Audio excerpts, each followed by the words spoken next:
lose his re-election. I think he's got a good chance, which is why I'm just going to put it in the tilt blue column, but I think that would be the rating I would do for the state of Nevada. Next up, we have the state of Arizona. In Arizona, I'm going to put that into the tilt blue column as well. I think the state will most likely elect a Democratic governor. Right now, 2026, this November, is shaping up to be a good election moment for a good election for Democrats across the stage. The House, even with quite a bit of gerrymandering, especially on Republicans, both parties have been guilty of it, but it's certainly been more so on the Republican front. Democrats are still favored to win the House by about 75 to 25 odds, and the Senate is close to 50-50. Republicans are still narrowly favored, but the Democrats have a lot of ground to catch up on in the Senate. And then the gubernatorial elections, many of those have been looking pretty good for Democrats. We've seen good polling even in Iowa and Georgia, in states that currently have Republican governors. Democrats have been doing well in the polling, so we'll be going through a couple more states. Next up, we're going to get to Kansas. Kansas, I think, will be relatively, I will put it in the lean red margin, if it will let me. The state generally does vote red. The state of Kansas, if I remember correctly, the current governor is a Democrat, so they know it's possible. But as far as the governorship in Kansas goes, I think Kansas will most likely end up in the lean red column. Next up, we're going to head over to Iowa. I hinted at this state earlier. Democrats, I've even seen some polling of Democrats very close and narrowly ahead.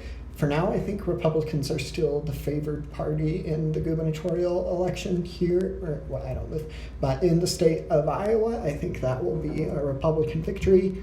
Next up, we're going to head over to Wisconsin. Going to put this state, Tony Evers is retiring or term limited or something, and I think Democrats will be a pretty easy governorship to maintain for the Democratic Party. Interestingly enough, the state of Pennsylvania, which is normally just as competitive as Wisconsin and Michigan, generally votes for whatever winning political party wins that election. On the presidential level, generally Pennsylvania votes with the victor. Happened in 2016, 2020, well, even earlier than that, but it's interestingly enough, in the likely blue column, Shapiro, the current governor of Pennsylvania, is very popular, and I think he would do well enough.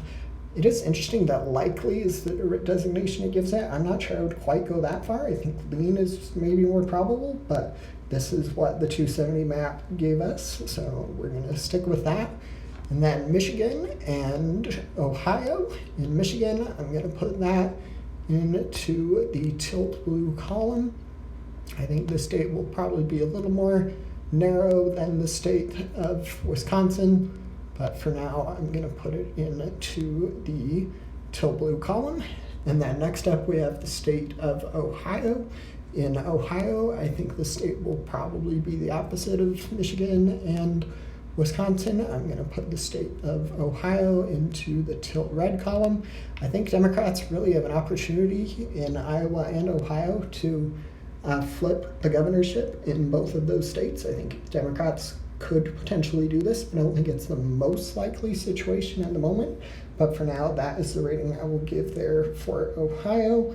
Lastly, we will end with Georgia. Georgia is going to be one of the more competitive races. Georgia generally is a swing state and is very competitive naturally, and I think the gubernatorial election here in 2026 won't be any different. For now, I'm going to call it for the Democrats. The betting markets seem to agree with me on this call, and I think we'll take a look at the betting markets map in a second. I think the betting markets, generally, I tend to prefer them over the polls. The polls can sometimes have partisan bias, but in the betting markets, people try to put aside some level of bias. There is still some bias, but they kind of have to put their money where their mouth is, which I think makes it a more realistic source.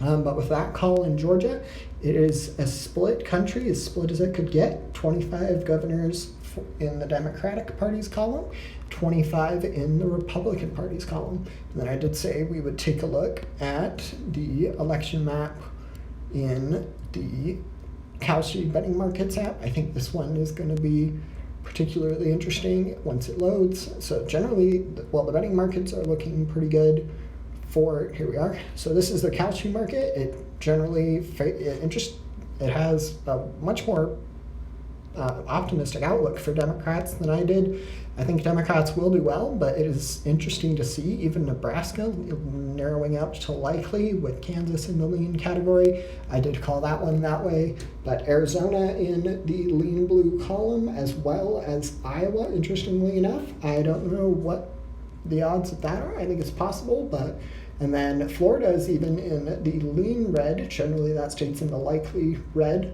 And there are a couple interesting states. We have Vermont and New Hampshire, more so Vermont, but those two are generally Democratic states. Vermont virtually always votes blue.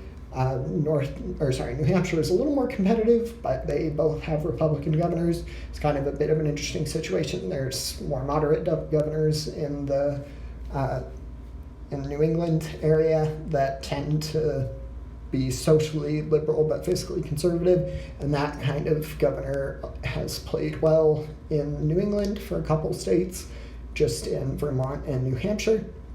But that means with this, it really only has Ohio as the only true competitive toss-up state. Every other one is called for one party or the other.